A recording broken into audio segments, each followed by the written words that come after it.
Me to answer the question? Because I don't want to. All right, Zach, why don't you tell us about KeHE Distributors, about your role there, and something people should know about your organization. Yeah, so KeHE, we're employee-owned, about $9 billion food distributor, really kind of specializing within the natural organic specialty space out to retailers. So think about locally here in Chicagoland, think about Pete's, Fresh Thyme, Jewel Osco, nationally Kroger, Albertsons, things like that. My role, right, so I lead up corporate and commercial recruitment, as well as our recruitment marketing and our campus strategy. Awesome. You've been with KeHE for some time, right? Yeah. So previous to KeHE, I was a headhunter, and KeHE was one of my customers. And then I ultimately just sold myself in there. So I've been with KeHE for 6 years, but I've recruited for the business for almost a decade now. How was that switch from the kind of agency staffing side to corporate? Yeah, it was a switch for sure. So when I joined KeHE, I was one of 3 of the first TA people, right? Like TA was not a function, sure, really primarily. So first getting there and just kind of looking at everything specifically more in like the operation space, right? Yep. Agency is so metrics driven. Then when I came internal and we had nothing, I was like, what is this? Yeah. Like why don't we have metrics? Why don't we have those things? So really kind of just focusing on building the right structure and the right infrastructure and how we support the business was one, it was a huge lift, but ultimately like it's been so fun to just build and create and see where we are now, right? To be one of 3 to now we have a team of 20. It's been a fun journey for sure. Yeah, I think it makes a lot of sense. Kind of, you have an organization that may not have viewed talent acquisition or recruiting in kind of the metrics-driven kind of business results, business driving function that it is, and so I would think you kind of saw it as somewhat of a blank slate to kind of create that for KeHE, and from working with you guys for a few years. I consider you a very advanced, metrics-driven, sophisticated talent organization in a lot of aspects of talent acquisition and attraction. So that's pretty cool, kind of being on that journey with KeHE, which has also been, for KeHE, a big kind of journey of growth in those last 6 years as a company and revenue and all that. Yeah, I mean, it's been double-digit growth for the last probably over a decade. That's awesome. Right? Like, and conservatively, we talk 13, 15% year over year.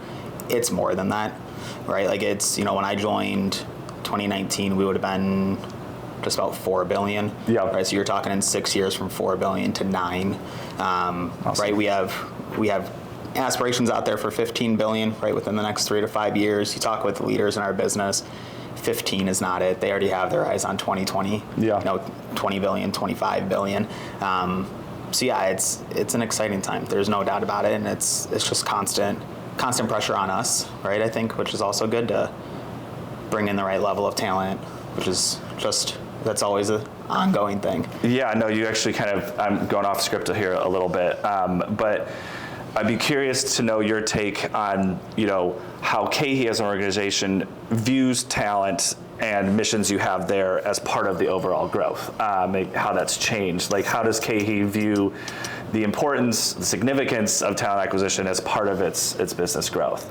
It's huge, right? Yeah. Like we have a seat at the table, and I don't know that you can always say when you look at leadership teams, like, does HR have a seat at the table? Do they have a voice at the table? Or are they driving the future of the business? And I would argue that, yeah, we absolutely do, right? And it's come with results. It's come with a lot of trust from the business, right?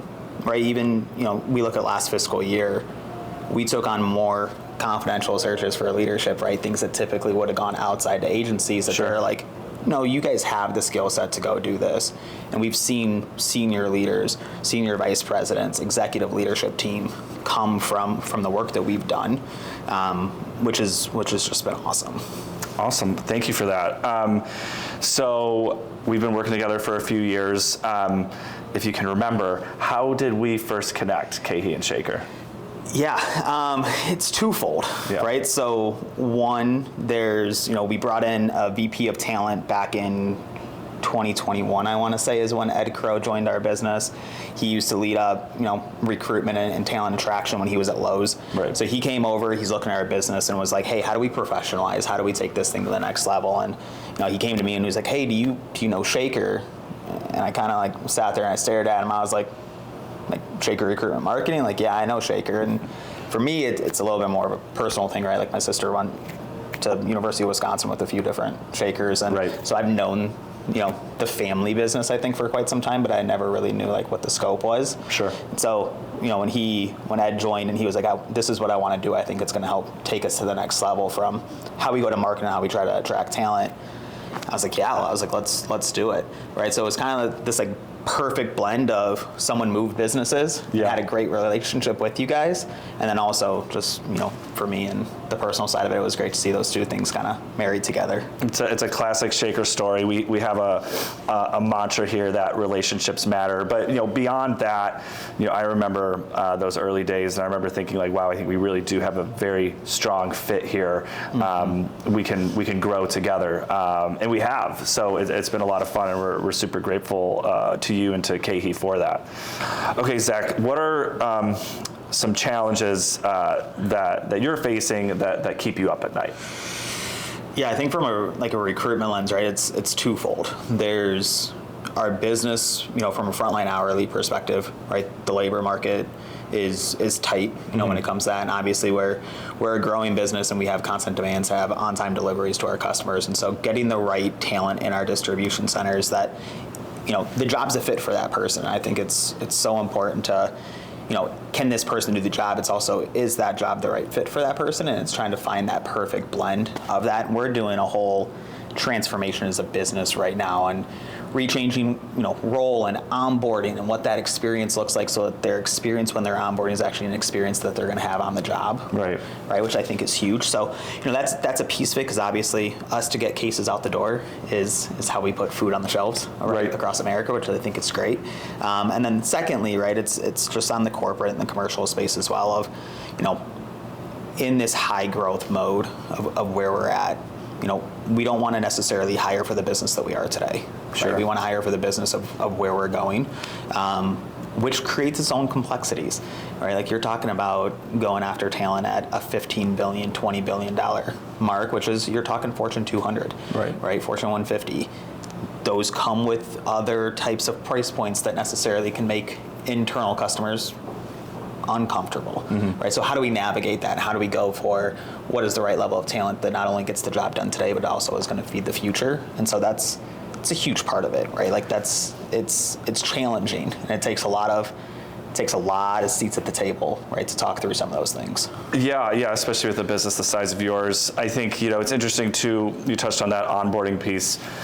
For me, a challenge just in the recruitment space is just trying to create some kind of connectivity and reality from like the first touch of like a candidate. I'm often really, kind of thinking from the candidate's perspective, all the way to like your first day and your year and multi-year anniversary. I think that's an area where our industry has grown, but has further growth to be had in terms of like what is actually kind of fair and helpful to the candidate and then valuable to the company, and are we selecting people the right way or putting them in the right spots for both of us to succeed. And from my observation with KeHE, you guys have always done a really good job of kind of seeing the whole process from some of the work you do around measuring their quality of hire from a retention and performance standpoint, and tying that to some of the investments we make to attract talent is really impressive. But yeah, the growth is a good thing, but it definitely comes with a unique set of challenges. One of the things that I've loved working with KeHE the most about is your commitment to hiring hidden talent and opportunity talent, and that takes a number of forms. But over the years, KeHE's been become a leader in this realm, particularly around fair chance hiring. Could you just kind of tell us more about your story from the beginning to where we are now, and what that looks like today for your business? Yeah, I think it's it's a lot of different. This kind of come up in a few different think tank type of ways. I think first time that I heard about this, I was actually out in the field when I was covering warehouse operations, and I was in Chino, California. I was sitting with our site leader and our HR director at the time, and we were just talking about the labor challenges, specifically overnight shifts, right? And they're like, how do we address this? And we were all sitting in the room just kind of talking about it, and within our Chino facility, there are 3 incarceration facilities within 2 miles. And nobody's applying to these night shift jobs. Yeah, exactly, right? And so we were like, can that be a solution? Can we look at a work release program where individuals, within their last year of a sentence or something, is that something that we could look at? And I don't have that background, right? Like that is not, it's not my forte, but I thought about it and I'm like, man, that just makes so much sense. And there's businesses that do that. So if they can figure it out, we can figure it out. Yep. Right? And so I came back from Chino and I sat down with Ed Crow, right? And Ed at the time was reading Untapped Talent, right? Which is it's a great book about hiring individuals with a criminal background.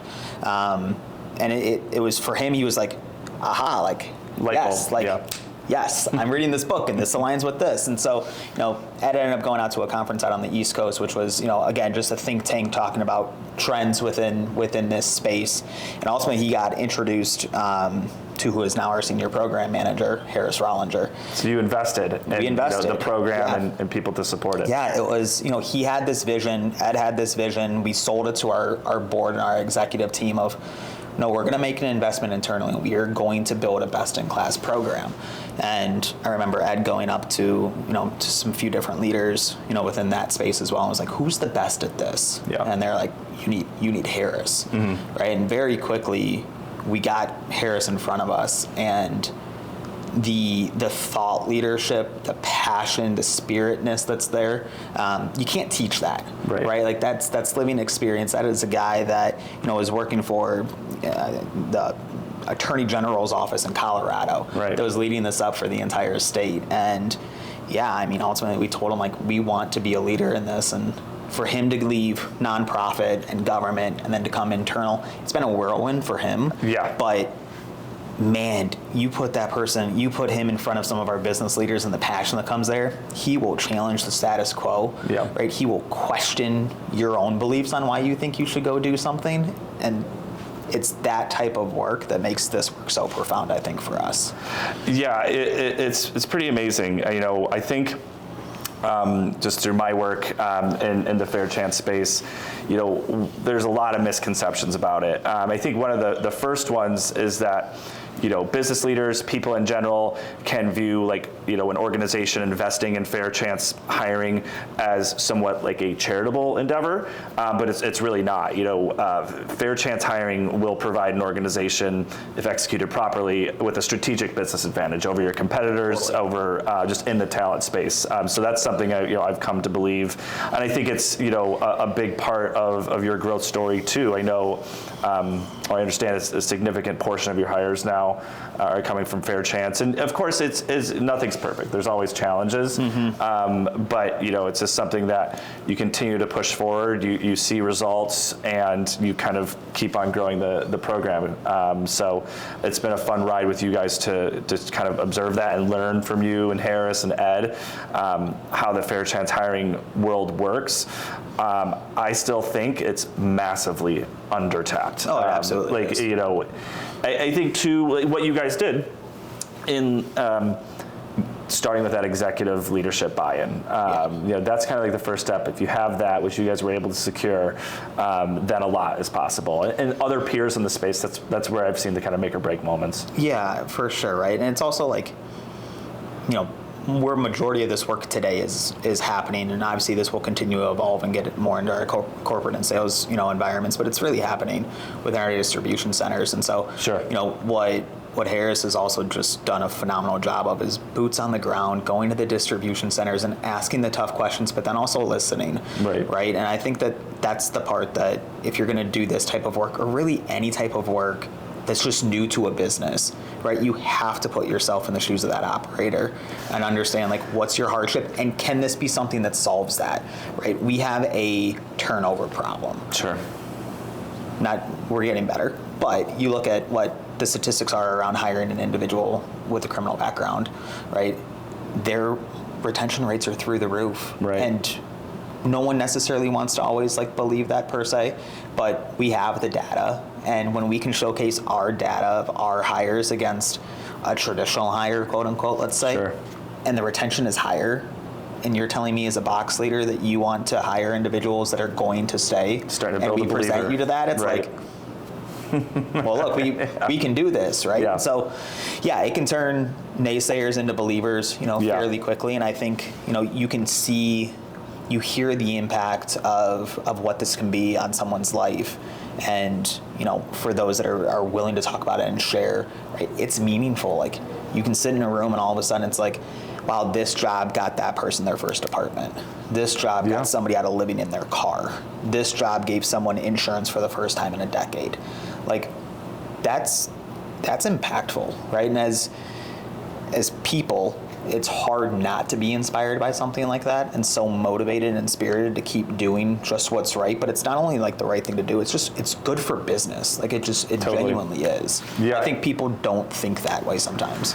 No, I don't think so. I think, and you and Harris and Ed, where it stops is, and I don't want to brush over this, like to really execute it, a lot of tough conversations have to be had, like things that we don't normally talk about, because totally, a fair chance advocate in one sense, but on the other side of that, it's reasonable for individuals currently at the company to have concerns about that, and so it's something that like you're saying, you kind of have to build that belief. You have to kind of meet people where they're at, and create a program that's equitable and sensible for all. And it's not like flipping a switch, right? Totally. So I think you guys did that. I mean, continue to, because the situations pop up, and there's complexity. Taking someone that was recently incarcerated, they don't have a license, they don't have transportation. Housing is a big problem for this population, and of course employment, which you're solving and helping with those other things as well. So there's just a litany of things that can come up that have to be addressed. Yeah, and I mean, I'll never forget, like, we were sitting down with a consultant in this space, and they were just kind of advising, how do you build best-in-class program? And she asked me, she was like, Zach, how do you know that you have a good fair chance program?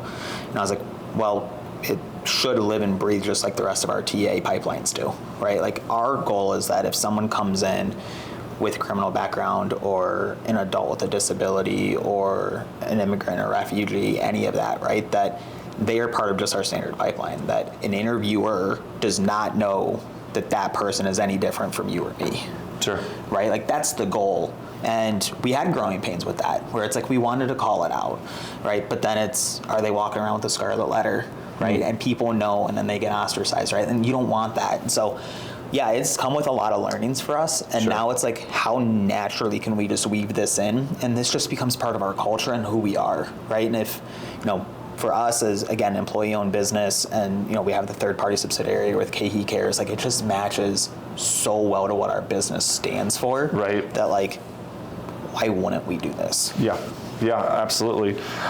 So to pivot here a little bit, because you started kind of talking about talent pipelines, and we were talking a little bit too about challenges in the future. And we can't have a TA interview / podcast without talking about AI.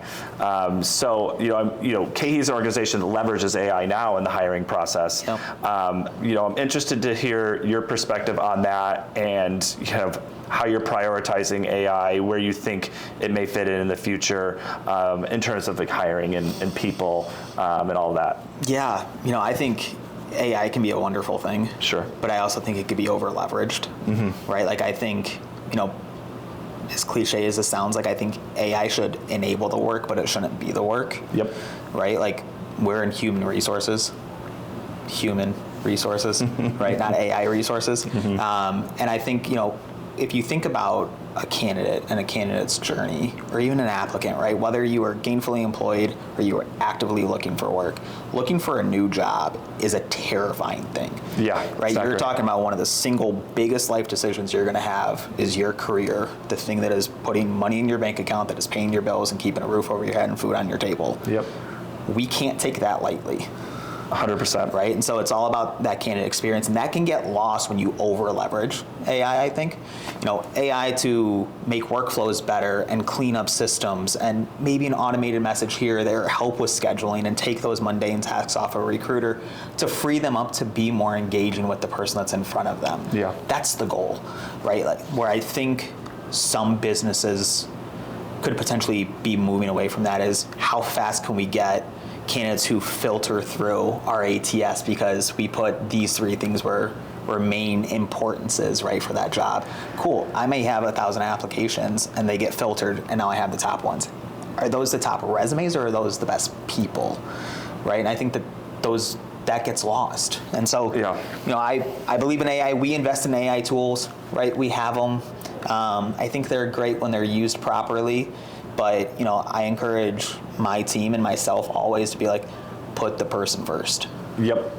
Right. I think that's where we're at too. And it's just kind of been an interesting sequence of events, right? Where 2021, 2022, front end of 2023, we had a labor crisis. It was and largely a volume problem. We do not have enough people to fill these roles, and so that was also kind of the very kind of early times of modern AI. So in that sense, we really thought about AI as like automation, right? How can we in the hiring space get people through the funnel more quickly and more efficiently, and providing a frictionless process. However, now as the labor market has stabilized, become a little bit more normalized, you're kind of seeing a swing back. Like, wait, maybe there is a healthy amount of friction. So maybe the application of AI is not solely to be automation. Of course, in those mundane tasks that nobody likes to do, like scheduling. But we think it's more about like enrichment. Like, how do we make the human experience better? So I totally agree, and I think it's just been an interesting swing as the labor market has changed in the last few years. It makes sense why it's happened this way, but it's exciting to me too because it's hard to know really how it'll be used. I don't know how long it'll be until the robots are just walking around, and that's normal. But in the hiring space, I'm very optimistic about it. We just have a ton of manual, painful things. I mean, you brought it up, searching for a job. Like, that's the worst job out there. It's easier generally to get approved for a home loan or buy a car than it is to totally hear back from a recruiter. Totally. A lot of people feel that way. So just go scroll LinkedIn and read people's comments all day, right? Like, and I do too, because it tells us like where we have an opportunity and where we can make a difference. And I feel like in this space, there's nothing more validating than a candidate, whether they are moving forward or if they get rejected, to say like, you were transparent. Totally. You gave me a great experience. I knew what to expect. Your timeline matched up with where it was.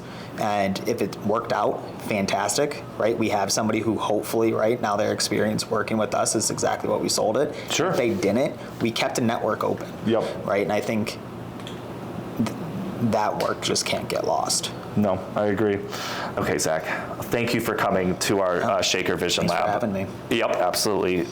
We ask everyone that comes and visits with us one question, and that is, what is your number one piece of advice for talent leaders? For this year? And the future? We'll say this year. We'll say this year. I think it still comes back to the experience, right? Like, we have to put that person, that candidate first, and it's also the internal experience. We have to make it so easy to work with us, right? Just internal stakeholders from a talent acquisition perspective. You have agency recruiters, and I know this myself, right? Agency recruiters are banging on the door of every business to try to get business. Sure. Don't let them outwork you. Don't let them out hustle you from an internal standpoint. Build the trust and the advocacy internally, and you would be stunned at the cost savings that also can come with that, but also just how much better you can recruit for that business. And that's something that just keeps on giving, right? So if you ever feel like it's slow or you're not doing enough, go talk to your business leaders and build that experience of like, I want to go solve your opening with talent that actually fills a gap, not just fills the role, right? And so, that's what I would say. It's all about creating experiences internally and externally. And having those relationships. Relationship is everything. Absolutely. Awesome.